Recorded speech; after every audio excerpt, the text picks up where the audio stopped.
Hello बच्चों, कैसे हो आप। तो बच्चों आज मैं एक और लेक्चर लाया हूँ आपके लिए, ठीक है ना। तो आज के लेक्चर में हम क्या करेंगे बच्चों, क्वेश्चंस करेंगे, क्योंकि आपको पता है हमारा चैप्टर कंप्लीट हो चुका है, हम सब पढ़ चुके हैं ना, है कि नहीं। अरे हाँ सर, पढ़ लिया। तो आज के इस लेक्चर में बच्चों हम क्वेश्चंस करेंगे, ठीक है ना। अब क्वेश्चंस कौन से करेंगे बच्चों, जो आपके कॉम्पिटिटिव एग्जाम में आते हैं, कॉम्पिटिशन एग्जाम वाले, है ना, जो एडवांस लेवल के जो मैंने पढ़ाया उसमें से लगभग उसी में से आएगा, ठीक है। तो स्टार्ट करें बच्चों क्वेश्चंस आपके स्क्रीन पे आ जाएंगे, मैं बुकलेट से पढ़ूंगा और स्टार्ट करते हैं। मुझे पता है आप सॉल्व कर लोगे अगर अच्छे से पढ़ लिया है तो, ठीक है। स्टार्ट करते हैं। तो बच्चों MCQ टाइप क्वेश्चन है, ऑब्जेक्टिव क्वेश्चन, ठीक है। 4 ऑप्शन दिए हुए होंगे, आपको सही टिक करना है, ठीक है। तो उसमें भी दिमाग लगाना है। अब फर्स्ट क्वेश्चन देखो बच्चों, मैं पढ़ता हूं। An incident ray strikes a plane mirror at an angle of 15 degree with the mirror, ठीक है। एक इंसिडेंट रे आ रही है, ओके, और किस पे, प्लेन मिरर के ऊपर स्ट्राइक कर रही है at an angle of 15 degree का कौन है, 15 डिग्री का एंगल है किसके साथ बच्चों, मिरर के साथ बना रही है। तो सबसे पहले प्लेन मिरर बना लें, ठीक है। ये लो प्लेन मिरर बना लिया, ठीक है। अब आई, ये रही आई, क्या है ये, इंसिडेंट रे, यहां बनाते हैं, ठीक है। कितना एंगल है बच्चों, 15 डिग्री, किसके साथ, मिरर के साथ। सही है कि नहीं है, बिल्कुल ठीक है। अब बच्चों इसी पॉइंट पे हम सबसे पहले क्या बनाएंगे, नॉर्मल बनाएंगे। क्या बनाएंगे, नॉर्मल। रिफ्लेक्शन वाली कहानी याद आ रही है ना। नॉर्मल बनाते हैं, और नॉर्मल क्या होता है बच्चों, परपेंडिकुलर टू सरफेस। ये जो सरफेस है इसके परपेंडिकुलर होगा कि नहीं होगा, ठीक है ना। तो ये रहा नॉर्मल, ठीक है क्या। ये लो, ये बना दिया मैंने नॉर्मल, ठीक है। नॉर्मल ये बना दिया मैंने, ये हो गई अपनी इंसिडेंट रे। सही है क्या, बिल्कुल सही है। अच्छा, अपन ने लॉ ऑफ रिफ्लेक्शन पढ़ा था बच्चों, पढ़ा था कि नहीं पढ़ा था, law of reflection. Law of reflection क्या होता है, क्या कहता है, 2 लॉ पढ़े थे। एक तो ये पढ़ा था incident ray, normal and reflected ray एक ही प्लेन के अंदर लाई करते हैं, ठीक है। और सेकंड क्या पढ़ा था बच्चों, जो इंसिडेंट रे है जो इंसिडेंट रे है वो always equal to reflected ray, पढ़ा था कि नहीं पढ़ा था। जो इंसिडेंट रे है इसका जो एंगल होगा, है ना, angle of incident is always equal to angle of reflection, पढ़ा था ना। तो ये जो एंगल है ये क्या होता है बच्चों, आई मतलब एंगल ऑफ इंसिडेंस, बिल्कुल है। और angle of incidence equals to angle of reflection, ये लॉ है रिफ्लेक्शन का, है कि नहीं है, ठीक है। तो बच्चों ये अब मुझे ये बताओ, नॉर्मल और इंसिडेंट रे के बीच में एंगल कितना बन रहा है, बता सकते हो क्या। अगर यहाँ 15 है, ये देखो, ये पूरा कितना होगा बच्चों, 90, क्योंकि ये परपेंडिकुलर है। तो ये कितना होगा बच्चों, 90। अब 90 में से 15 तो यहाँ यही हो गया, ठीक है। तो ये कितना एंगल होगा बच्चों, बता सकते हो क्या, 90 माइनस 15 कितने होंगे, देखो ये पूरा कितना है, ये परपेंडिकुलर है सरफेस के, तो कितना होगा, 90 होगा कि नहीं होगा, ठीक है ना, ये 90 होगा। अब ये वाला एंगल कितना है बच्चों, 15 डिग्री। हमें क्या पता करना है, ये वाला एंगल, कौन सा एंगल, एंगल ऑफ इंसिडेंस पता करना है। तो कैसे पता करोगे, 15 तो ये यही हो गया, और ये पूरा होता है 90, 90 माइनस 15 कितना होगा बच्चों, बताओ कितना होगा, 75 है, 75 ही तो होगा। 90 में से 10 गए तो 80 बचे, 80 में से 5 गए तो 75, ठीक है।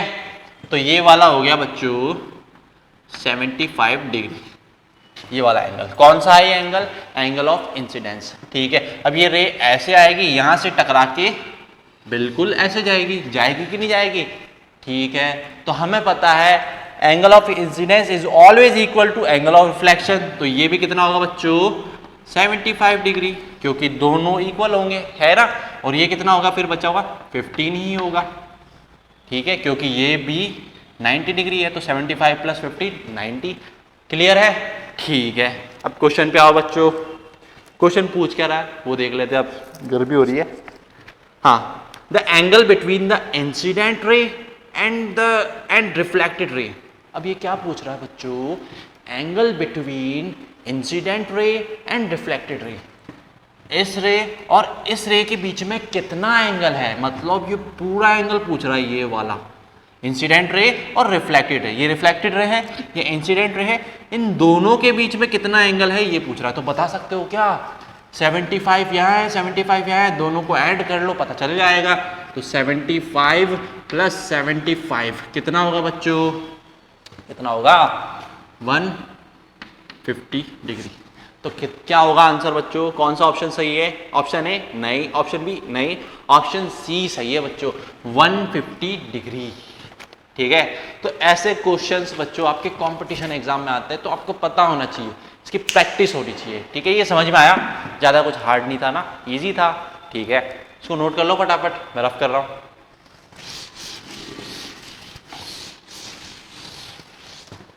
अब बच्चों बात करते हैं क्वेश्चन नंबर 2 की।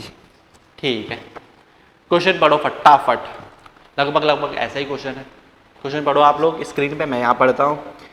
इन द क्वेश्चन अबाउ, अच्छा ये क्वेश्चन अबाउ वाला क्वेश्चन मतलब उसी क्वेश्चन पे बेस्ड है। ठीक है, पढ़ते हैं। In the question about the angle between the reflected ray and the mirror. देखो बच्चों वापस मुझे ये बनाना पड़ेगा क्योंकि ये अबाउ वाले क्वेश्चन से ही रिलेटेड है। पहले मैं प्लेन मिरर बना लिया, इंसिडेंट रे आई यहाँ पे 15 डिग्री पे मिरर के साथ, ये नॉर्मल हो गया, ये रिफ्लेक्टेड रे ये भी 15 डिग्री। ठीक है, किसके साथ? मिरर के साथ। एंगल किसके बीच में? नॉर्मल और इंसिडेंट रे के बीच में कितना एंगल निकाला था अपन ने? 75 डिग्री। यहाँ पे भी कितना होगा फिर? 75, क्योंकि ये दोनों इक्वल होते हैं। ठीक है, ये इंसिडेंट रे है, रिफ्लेक्टेड रे लिख देता हूं।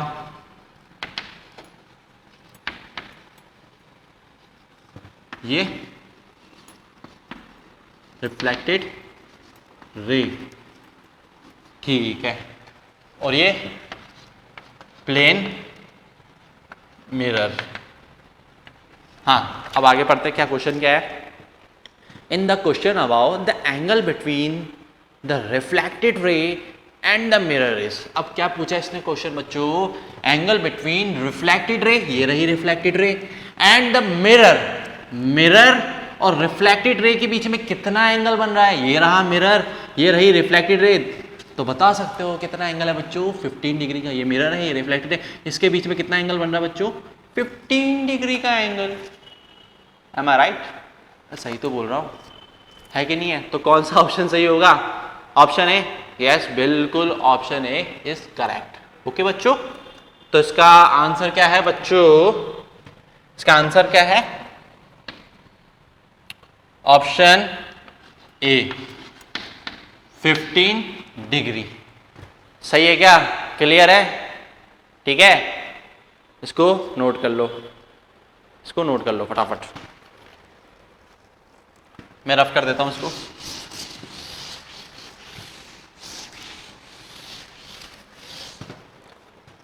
क्वेश्चन नंबर 3 देखो बच्चों, क्वेश्चन नंबर 3 देखो बच्चों। If a mirror has focal length of 15 centimetre, एक मिरर है बच्चों, ठीक है। अब अपन ने मिरर की बात कर रहा है, तो मिरर कितने टाइप के पढ़े थे बच्चों? प्लेन मिरर और स्फेरिकल मिरर। और स्फेरिकल मिरर में भी कौन से पढ़े थे? Concave mirror, convex mirror. सही है क्या? बिल्कुल सही है, ठीक है। तो अब ये बोल रहा है फोकल लेंथ। अच्छा, तो फोकल लेंथ आपको पता है ना, फोकल लेंथ किस में पढ़ी थी अपन ने? स्फेरिकल मिरर में पढ़ी थी कि नहीं पढ़ी थी? दोनों मिरर बना लेता हूं मैं पहले। ये देखो, अगर रिफ्लेक्शन केव के अंदर से होता है, अगर रिफ्लेक्टिंग सरफेस केव के अंदर है, तो कौन सा मिरर होता? कॉनकेव। यहां पे रिफ्लेक्शन कहां से होगा बच्चों? केव के अंदर से। तो पहले मैं प्रिंसिपल एक्सिस बना लेता हूं। प्रिंसिपल एक्सिस पता है ना आपको? ठीक है, मैंने सब बताया था। ये क्या होता है बच्चों? पोल, है कि नहीं? ये पोल होता है। ये हो गया इसका सेंटर ऑफ कर्वेचर, ठीक है, ये रहा इसका फोकस पॉइंट। और फोकल लेंथ क्या होती है बच्चों? फोकल लेंथ क्या होती है? Distance between focus and pole. तो ये रही अपनी क्या होगी? ये फोकल लेंथ। क्या होगी बच्चों? Focal length. ये हो गया अपना कॉनकेव मिरर। ऐसे ही मैं एक बार कॉन्वेक्स मिरर भी बना लेता हूं, आपको पता चल जाएगा फिर कि यार आंसर क्या है। क्या बना लूं? ठीक है। अब कॉन्वेक्स मिरर में क्या होगा बच्चों?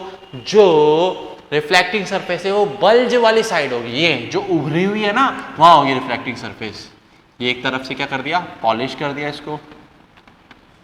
ये इसकी प्रिंसिपल एक्सिस, ये पोल, ठीक है, ये पोल हो गया। अब इसमें बच्चों सेंटर ऑफ कर्वेचर यहां होगा अंदर की साइड, क्योंकि स्फीयर कहां बनेगा? यहीं तो बनेगा। तो सेंटर ऑफ कर्वेचर अंदर की साइड।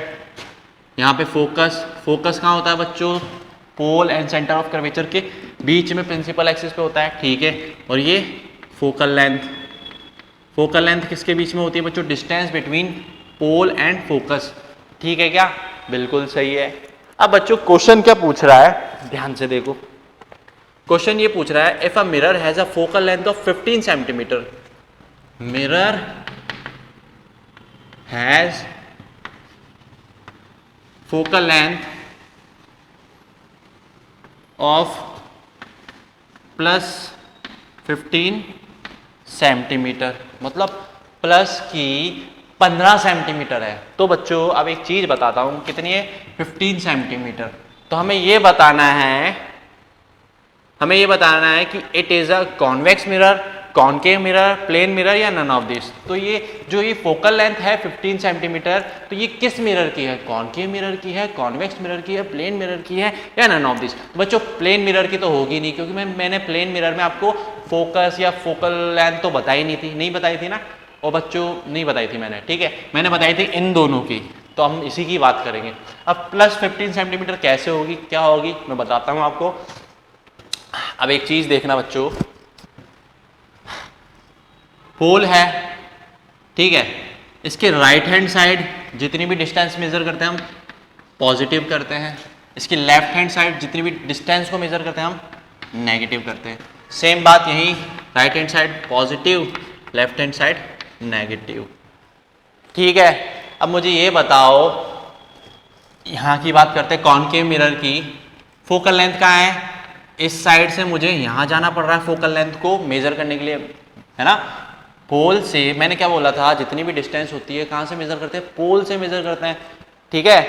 तो पोल से मुझे फोकल लेंथ को मेजर करने के लिए मुझे इस पॉइंट से इस साइड जाना पड़ेगा।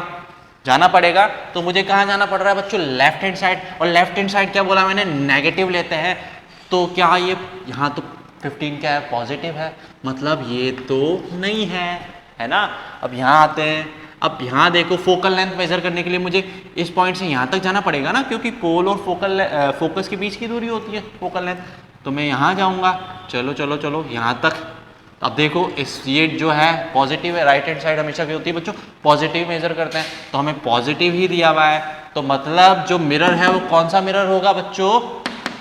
Convex mirror. कौन सा होगा? Convex mirror. कॉन्वेक्स मिरर की प्लस 15 सेंटीमीटर फोकल लेंथ हो सकती है प्लस। अगर यहाँ माइनस होता तो फिर कॉनकेव मिरर होता, क्योंकि ये इस साइड जाना पड़ रहा है, हमें लेफ्ट हैंड साइड जाना पड़ रहा है मेजर करने के, और लेफ्ट हैंड साइड हम माइनस में मेजर करते हैं। बच्चों इसको कहते हैं sign convention rule.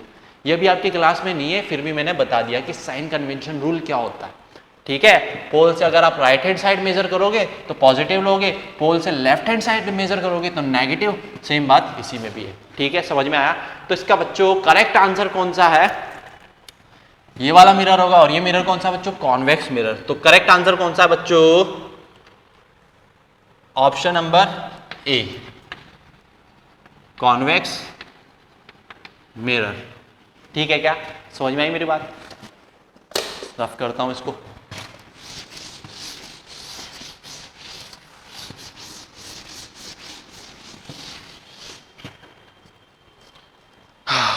Next question देखो बच्चों, नेक्स्ट क्वेश्चन।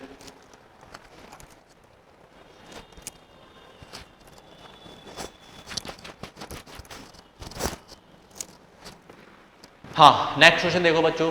अब focal length of plane mirror, plane mirror की फोकल लेंथ पूछ रहा बच्चों। अब प्लेन मिरर तो ये रहा, ठीक है। अब प्लेन मिरर की फोकल लेंथ कितनी होती है ये पूछ रहा है बच्चों। तो बच्चों ये जो प्लेन मिरर है ना, एक तरीके से बहुत बहुत बहुत बहुत छोटा सा टुकड़ा है।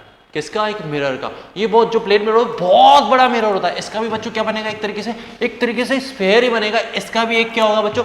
फोकस होगा। इसका भी एक क्या होगा? सेंटर ऑफ कर्वेचर होगा। इसकी भी एक क्या होगी? फोकल लेंथ होगी, लेकिन बहुत बड़ी होगी बच्चों। समझ रहे हो मेरी बात?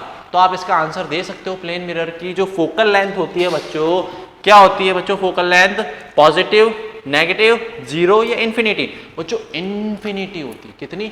इन्फिनिटी, बहुत ज्यादा होती है। मेरी बात समझ में आ रही है? मेजर करके देख लो फोकल लेंथ, अभी पता ही नहीं चलेगी आपको कि फोकल लेंथ है। तो आप जब पूरा देखोगे ना, ये तो प्लेन मिरर है, ये छोटा सा टुकड़ा है मिरर का। क्या है? एक छोटा सा टुकड़ा। अब पूरे मिरर की बात करेंगे तो बहुत बड़ा होता है, ठीक है। और उसकी आप फोकल लेंथ मेजर करोगे ना तो बच्चों इन्फिनिटी आएगी। समझ रहे हो मेरी बात? ठीक है। तो इसका आंसर कौन सा सही है बच्चों? फोर्थ का करेक्ट आंसर क्या है बच्चों? Option number D, infinite. ठीक है क्या? ठीक है, नोट कर लेना इसको और दिमाग में ढाल लेना। क्वेश्चन बहुत इंपॉर्टेंट था ये। प्लेन मिरर की जो फोकल लेंथ होती है वो इन्फिनिटी होती है, ठीक है। ठीक है ना। अब क्वेश्चन नंबर 5 देखो।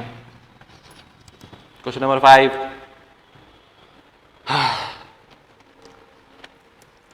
The mirror used in automobile to see the rear field of view is।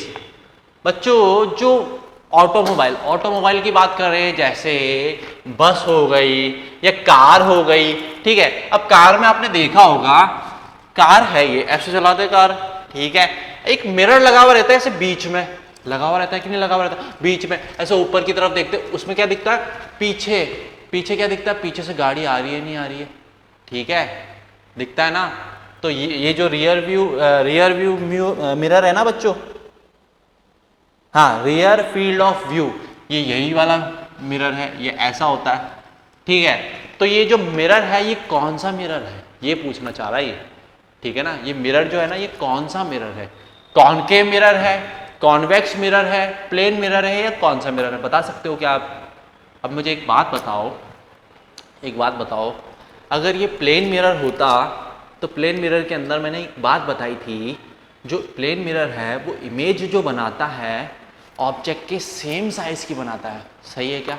अगर मैं इसके अंदर पीछे बस देख रहा हूं तो बस तो इतनी बड़ी होती है, समझ रहे हो? तो इतनी बड़ी बस इसमें छोटी दिखाई देती है ना। हमें सारा जितना भी पीछे एरिया है, बहुत सारी गाड़ियां इसमें क्या दिखती है? छोटी छोटी दिखाई देती है ना इस कांच में, बिल्कुल दिखाई देती है। तो बच्चों इसका मतलब ये प्लेन मिरर तो नहीं है ना। प्लेन मिरर तो हो ही नहीं सकता।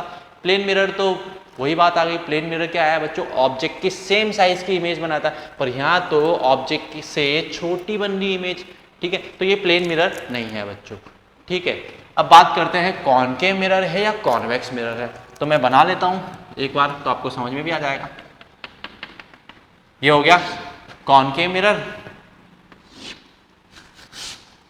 ये हो गया कॉन्वेक्स मिरर। अब कैसे बनाती है इमेज, बात कर लेते हैं अपन।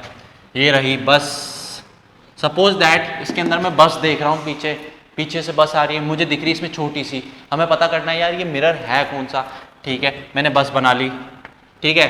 अब बस से बच्चों किसी भी ऑब्जेक्ट की इमेज को बनाने के लिए एटलीस्ट 2 रे तो चाहिए, ठीक है। कितनी रे चाहिए?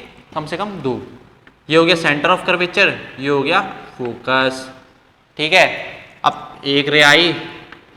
अब बच्चों जब कॉनकेव मिरर की बात कर रहे हैं, जब रे पैरेलल टू प्रिंसिपल, ये प्रिंसिपल एक्सिस है, ये ऐसा आएगी ना पैरेलली, तो यहाँ से टकराने के बाद फोकस से पास करती है। किससे पास करती है बच्चों? फोकस से। कहाँ से पास करेगी? फोकस से, ठीक है क्या? ठीक है। अब दूसरी बच्चों मैं फोकस से पास कराऊंगा, मुझे कम से कम 2 रे पास करानी पड़ेगी ना। मैंने अभी बोला किसी भी ऑब्जेक्ट की इमेज को बनाने के लिए कम से कम 2 रे ऑफ लाइट पास करानी पड़ती है, ठीक है। ये फोकस से पास कराने के बाद क्या हो जाती है बच्चों? पैरेलल हो जाती है प्रिंसिपल एक्सिस के। क्या हो जाती है? पैरेलल हो जाती है प्रिंसिपल एक्सिस के। ये लो पैरेलल हो गई, यहाँ से टकराने के बाद देखो पैरेलल हो गई कि नहीं हो गई? अब बच्चों एक ये आई, टकरा के गई, एक ये आई टकरा के गई। ठीक है, अब जो रिफ्लेक्टेड रे है, एक ये रही एक ये रही, ये दोनों कहाँ इंटरसेक्ट कर रही है ये देखना आपको। तो इंटरसेक्ट कहाँ कर रही है बच्चों, यहाँ पे कर रही है कि नहीं कर रही है। तो जहाँ इंटरसेक्ट करती है ना वहीं इमेज बनती है। तो ये लो इमेज यहाँ बनेगी। ठीक है, तो बस की इमेज यहाँ बनेगी बच्चों। अब देखो साइज अप्रॉक्स लगभग सेम है कि नहीं है, ये देखो अप्रॉक्स बोल रहा हूँ, थोड़ा सा ऊपर नीचे सेम है। मतलब कॉनकेव मिरर तो नहीं होता, क्योंकि कॉन्वेक्स ये जो मिरर है इसके अंदर जो इमेज होती है हमें बहुत छोटी दिखाई देती है, पर यहाँ तो सेम साइज है। अब बात करते हैं इस मिरर की। ठीक है, सपोज करो ये बस है। ठीक है, ये सेंटर ऑफ कर्वेचर, ये फोकस। अब रे ऑफ लाइट आई, चलो ठीक है, रे ऑफ लाइट आई। अब यहां से टकराने के बाद बच्चों वो ऐसे ऊपर चली जाती है और इस तरह जाती है कि मैं उसको पीछे ले जाऊंगा ना तो ऐसा लगेगा कि वो फोकस से आ रही है। ये देखो ऐसा लग रहा है कि वो फोकस से आ रही है। ठीक है, अब दूसरी रे ऑफ लाइट में सेंटर ऑफ कर्वेचर की तरफ पास कराऊंगा। ठीक है, तो यहां से यहां तक आएगी और यहां से टकरा के वापस सेम पाथ में चली जाएगी। ठीक है, अगर हम लाइट को सेंटर ऑफ कर्वेचर की तरफ भेज रहे हैं तो वो जहां से आई है उसी पाथ में वापस लौट जाती है। ठीक है, तो यहां से टकरा के वापस यहां चली गई, लेकिन मैं इसको पीछे ले जाऊंगा ना तो ऐसा लगेगा यहां मिल रही। ठीक है क्या, अब ये दोनों रेस इंटरसेक्ट कहां कर रही है, यहां कर रही है।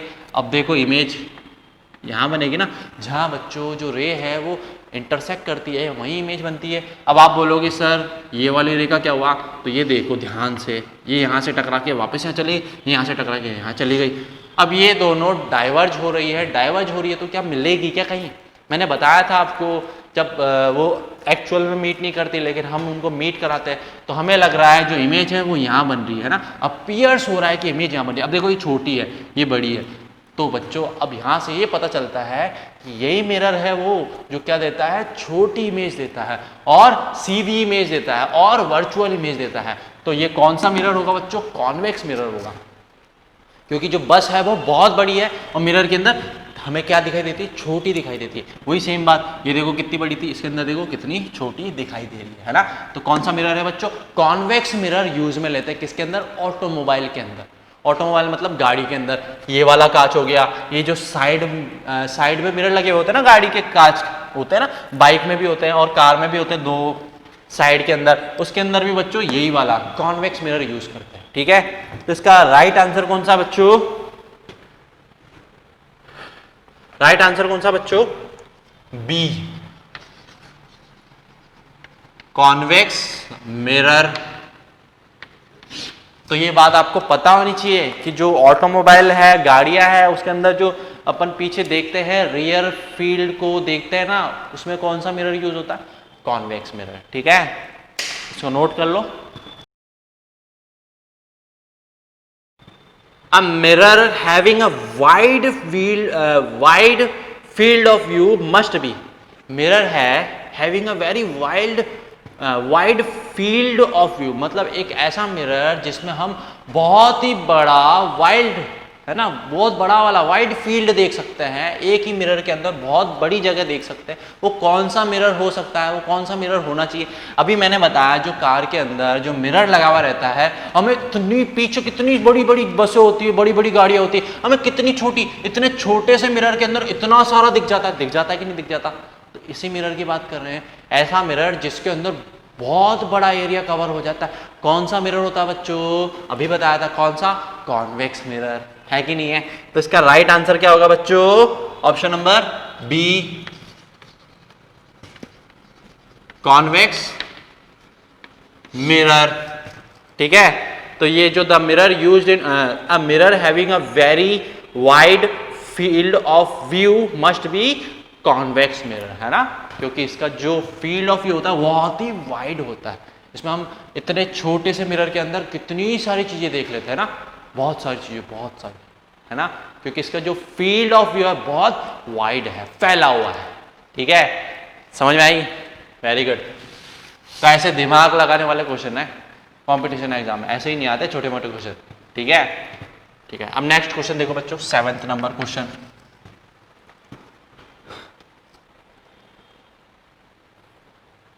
7 नंबर क्वेश्चन बच्चों खुद से करिए। 8 नंबर देखते हैं अपन क्वेश्चन। थोड़ा बहुत तो खुद से भी करना होगा ना, अगर नहीं आता है तो डाउट चैम्बर में अपना डाउट छोड़ो, ठीक है, अपने आप से भी करो। 8th क्वेश्चन देखते हैं।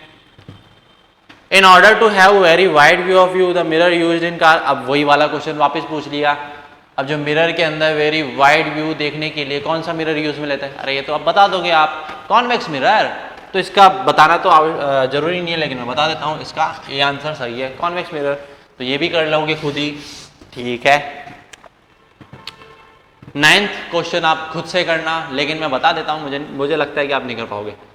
शेविंग मिरर, जो शेविंग मिरर होता है ना बच्चों, जिसमें अपन शेव करते हैं, एक छोटा मिरर अलग से आता है शेविंग मिरर का ना, ठीक है, जिसमें शेव करते हैं। आप लोग तो नहीं करते, लेकिन बड़े जिनके बियर्ड आती है वो करते हैं शेविंग, ठीक है।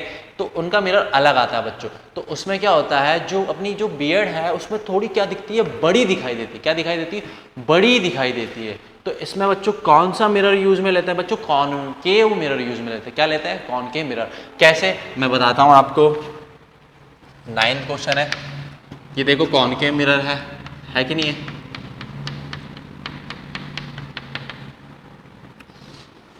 कॉनकेव मिरर है, ये प्रिंसिपल एक्सिस, ये पोल, ये सेंटर ऑफ कर्वेचर, ये फोकस, ठीक है। अगर बच्चों ऑब्जेक्ट फोकस से भी पास में है, शेविंग बनाते तो उस कांच को पास में तो रखते हैं, अच्छा ऐसे, ठीक है। अगर ऑब्जेक्ट फोकस के भी पास में है, यहाँ हो गया सपोज दैट, है ना, सपोज दैट, ठीक है। अब मैंने बताया ऑब्जेक्ट की, किसी भी ऑब्जेक्ट की इमेज को बनाने के लिए एटलीस्ट हमें 2 रे ऑफ लाइट चाहिए कि नहीं चाहिए? ठीक है। तो एक रे ऑफ लाइट में parallel to principal axis pass कराऊंगा, इस प्रिंसिपल एक्सिस के पैरेलल। अब इससे टकराने के बाद, अभी मैंने बताया था कॉनकेव मिरर में क्या होता है, इससे टकराने, जब पैरेलल रे ऑफ लाइट आती है ना, टकराने के बाद फोकस से पास करती है। ये लो कर गई फोकस से पास, ठीक है। अब सेकेंड रे ऑफ लाइट कहाँ से पास कराऊं मैं? कहाँ से कराऊं बताओ, कहाँ से कराऊं? सेकेंड रे ऑफ लाइट मैं ऐसे पास कराऊंगा यहाँ से कि मिरर को लगे कि वो सेंटर ऑफ कर्वेचर से आ रही है, ठीक है। ये ऐसे पास करा दी मैंने, ठीक है। कैसे पास करी? ऐसे। तो इसको क्या लग रहा है कि जो लाइट है वो कहाँ से आ रही है? सेंटर ऑफ कर्वेचर से, यहाँ से आ रही है, ठीक है। अब यहाँ से टकराने के बाद वो वापस यहाँ चली जाएगी, ठीक है। यहाँ से टकराने के बाद वापस यहाँ। जब भी बच्चों सेंटर ऑफ कर्वेचर की तरफ से लाइट आ रही है, सेंटर ऑफ कर्वेचर की तरफ लाइट जा रही है, तो वहाँ से जिस सेंटर ऑफ कर्वेचर की तरफ जाती है ना, जैसे उसमें देखा था, तो वापस उसी पाथ में चली जाती है। तो इसमें भी देखो क्या हुआ था, ये ऐसे आई थी, वापस उसी पाथ में चली गई। इसमें ऐसा नहीं हुआ था ना, ऐसे आई पर गई ऐसे, पर जब सेंटर ऑफ कर्वेचर की तरफ से जब लाइट आ रही है ना, तो वापस सेंटर ऑफ कर्वेचर की तरफ ही जाएगी। ये बस याद रखना, ज़्यादा दिमाग नहीं लगाना है आपको। ये आपके वैसे क्लास में है नहीं, ये 10th क्लास में है, पर आपको पता होना चाहिए, ठीक है। तो ये सेंटर ऑफ कर्वेचर की तरफ से वापस चली गई। अब ये देखो दोनों क्या है, डाइवर्ज हो रही है। डाइवर्ज हो रही है इसका मतलब ये मीट ही नहीं करेगी, और जब तक इंटरसेक्ट नहीं करेगी हमें इमेज नहीं मिलेगी। तो डाइवर्ज करेगी तो मीट ही नहीं करेगी। तो इन दोनों रे को अगर मैं पीछे ले जाऊं, ये देखो, तो ये यहाँ इंटरसेक्ट कर रही है कि नहीं कर रही? तो इमेज कहाँ बनेगी बच्चों? यहाँ बनेगी। इमेज कहाँ बनेगी बच्चों? यहाँ। अब देखो ऑब्जेक्ट छोटा है और इमेज बन रही है बड़ी। कब बन रही है? जब ऑब्जेक्ट को हम फोकस से भी आगे ले आए। तो वही जो मिरर है, जो शेविंग मिरर है, हम जितना पास में आएंगे ना, तो हमें जो बियर्ड है वो और बड़ी दिखाई देने लगती है, क्योंकि इमेज बड़ी। तो कौन सा मिरर यूज में लेते हैं बच्चों? शेविंग वाला, कॉनकेव मिरर। याद रह जाएगा, जो शेविंग मिरर होता है कौन सा मिरर होता है बच्चों? Concave mirror. तो इसका राइट आंसर कौन सा है बच्चों? बी,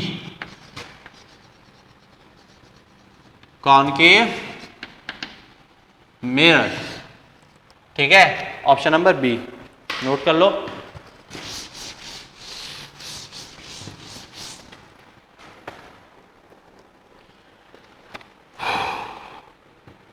टेंथ क्वेश्चन तो आप कर लोगे खुद से, बता दो एक बार, ठीक है।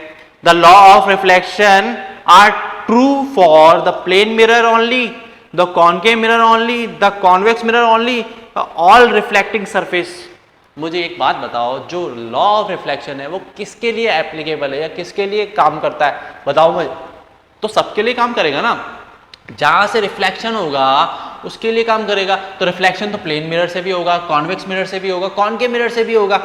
ठीक है, तो इसका जो आंसर है बच्चों ऑल रिफ्लेक्टिंग सरफेस, जहां से भी रिफ्लेक्शन होगा ना वहां पे क्या करेगा, लॉ ऑफ रिफ्लेक्शन काम करेगा। तो law of reflection are true for all reflection surface. तो इसका करेक्ट आंसर क्या है बच्चों, ऑप्शन नंबर डी। किसका है बच्चों, नंबर 10th का डी। ऑल रिफ्लेक्टिंग सरफेस, जितनी भी रिफ्लेक्टिंग सरफेस होगी ना उसके लिए जो लॉ ऑफ रिफ्लेक्शन है वो क्या है, ट्रू है। लॉ ऑफ रिफ्लेक्शन पता है ना, दो होते हैं, मैंने बताया थे। ठीक है, नेक्स्ट क्वेश्चन करो बच्चों। नेक्स्ट क्वेश्चन आप खुद से कीजिए अब। ठीक है, 12 देखते हैं अब। 12 नंबर क्वेश्चन में कराता हूं। When an object is at infinity from concave mirror, the image formed is। अब देखो कॉनकेव मिरर की बात कर रहा है 12 number question.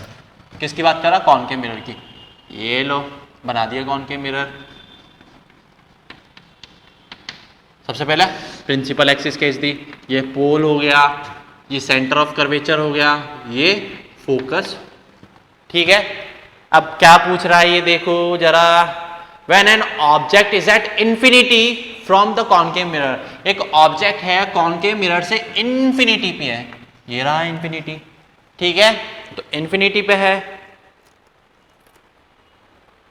The image formed it, तो बच्चों इमेज कहां बनेगी हमें ये बताना है। ठीक है, तो इमेज कहां बनेगी हमें ये बताना है। तो बच्चों जो इन्फिनिटी है, तो इन्फिनिटी से बच्चों पैरेलल रेज आती है। अब इन्फिनिटी से तो पैरेलल रेज ही तो आएगी। तो मैंने बताया था इमेज फॉर्म करने के लिए हमें 2 रे पास करानी पड़ती है। ठीक है, एक आई बिल्कुल सीधी, ये आई। अब हमें पता है कॉनकेव मिरर में बच्चों जब ray of light parallel to principal axis, ये एक्सिस है प्रिंसिपल वाली, प्रिंसिपल एक्सिस है, अगर ray of light parallel to principal axis आती है तो यहां से टकराने के बाद फोकस से पास करेगी, करेगी कि नहीं करेगी। ठीक है ना, बिल्कुल सही है। ठीक है, अब मैंने बोला इमेज को फॉर्म करने के लिए हमें 2 रे ऑफ लाइट पास करानी पड़ेगी और ऑब्जेक्ट कहाँ है, इन्फिनिटी पे, मतलब दूसरी रे भी कहां से आएगी, इन्फिनिटी से। ये लो, अब ये भी क्या है, पैरेलल टू प्रिंसिपल एक्सिस है, यहां से टकराने के बाद फोकस से पास करेगी। ठीक है, अब ध्यान से देखो बच्चों, ये दोनों इंटरसेक्ट कहां कर रही है, ये इंटरसेक्ट कर रही है बच्चों फोकस पर ही। तो इमेज कहां फॉर्म होगी बच्चों, फोकस के ऊपर ही इमेज फॉर्म होगी। तो आपको आंसर मिल गया कि इमेज कहां फॉर्म होगी, एट द फोकस। तो आंसर क्या है बच्चों, option number A, at the focus. ठीक है, एट द फोकस, इमेज कहां फॉर्म होगी बच्चों, एट द फोकस। ठीक है, वेरी गुड।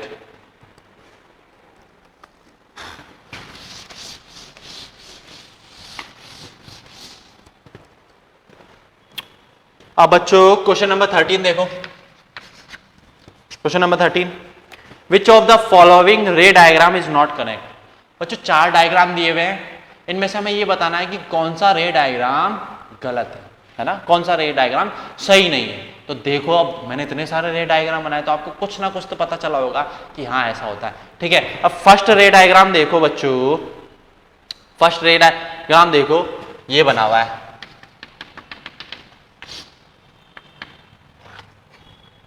ये सेंटर ऑफ कर्वेचर, ये फोकस, ये यहां से आई और पैरेलल हो गई। ये तो मैंने बताया था अगर रे ऑफ लाइट फोकस से पास करती है ना तो पैरेलल चली जाती है, अगर पैरेलल आती है तो फोकस से, और अगर फोकस से पास कर रही है तो पैरेलल हो जाती है। मतलब ये वाला जो ए है वो तो करेक्ट है, ये गलत नहीं है। ठीक है, ये तो करेक्ट है। अब देखते हैं B option, option number B देखो भाई, ऑप्शन नंबर बी देखो, ये लो बच्चों, ये कॉन्वेक्स मिरर बना हुआ है। ठीक है, ये पोल हो गया, ये सेंटर ऑफ कर्वेचर, ये फोकस। अब रे ऑफ लाइट कैसे आ रही है बच्चों, पैरेलल टू प्रिंसिपल एक्सिस। अब मैंने बताया था कॉन्वेक्स मिरर में बच्चों जब ray of light parallel to principal axis आती है तो कॉन्वेक्स मिरर से टकराने के बाद ऐसे चली जाती है। ऐसे कैसे जाती है कि वो पीछे फोकस से मीट कर रही है, बताया था कि नहीं बताया था। ऐसा लगता है कि वो फोकस से आ रही है, इस तरह से क्या हो जाती है, ऊपर चली जाती है। पर इसमें डायग्राम कैसा दिया हुआ है, ऐसे आई और ऐसे चली गई। मतलब ऐसा वाला डायग्राम तो मैंने बताया नहीं, ऐसा कोई रे डायग्राम बताया, ये तो रूल ही नहीं है कोई। मतलब ये वाला जो है गलत है, इसमें जो सेकंड ऑप्शन वाला है आपको स्क्रीन पे दिख रहा होगा वो गलत है। तो इसको बता दो गलत। तो इसका कौन सा आंसर सही है बच्चों? Option number B. Option number B is not correct. Okay, ठीक है।